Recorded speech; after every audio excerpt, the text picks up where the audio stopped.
Bismillahirrahmanirrahim. Pagi ini kajian kita masuk kepada kajian Bismillah sampean di Kusinten.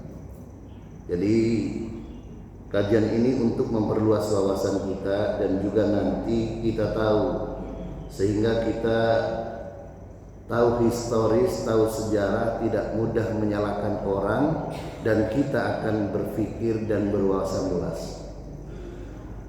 Berkaitan dengan sampean di Kusinten, ada kisah menarik tentang kekuatan Bismillah.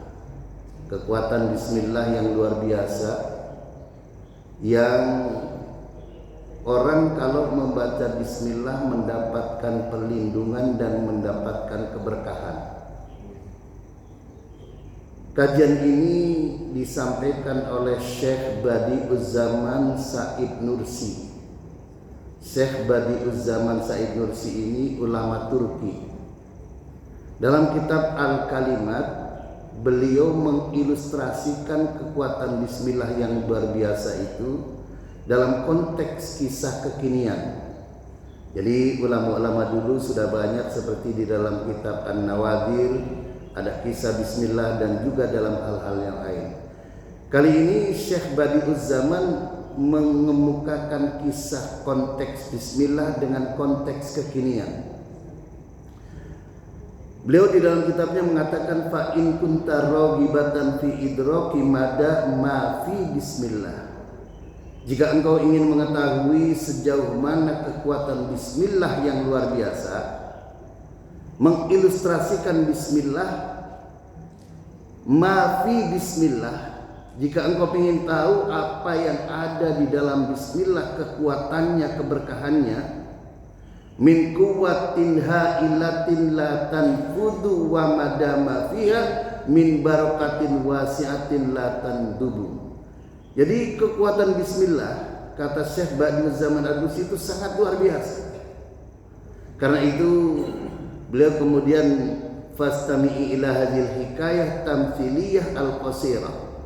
Maka simaklah kisah yang tamsil singkat, kisah singkat ini.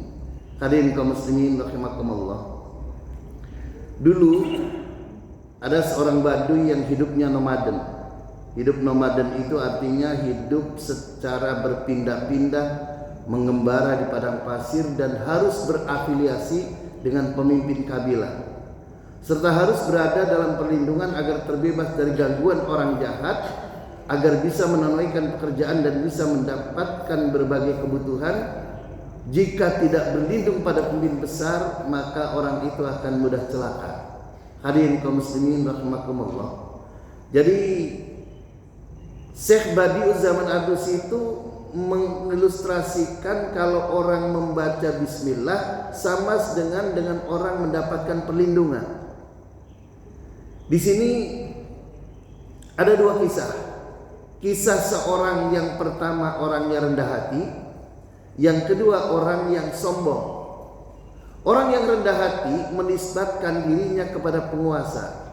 Kalau bahasa kitanya, orang yang selalu membaca Bismillah, itu artinya dia selalu memohon perlindungan Allah, memohon pertolongan Allah, dan juga memohon segala sesuatunya itu diatur oleh Allah.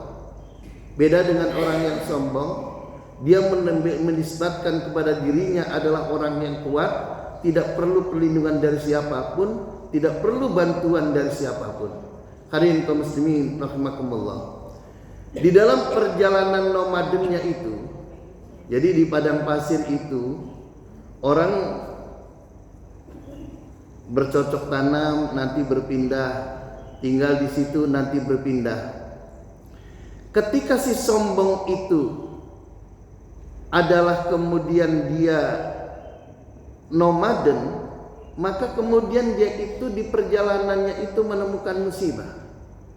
Ketika dia menghadapi perompak, dia menghadapi orang jahat, dia selalu cemas dan takut, sehingga dia selalu mengatakan, meminta bantuan belas kasih si perompak-perompak itu. Berbeda dengan orang yang selalu menisbatkan dirinya kepada memohon perlindungan dengan menggunakan Bismillah.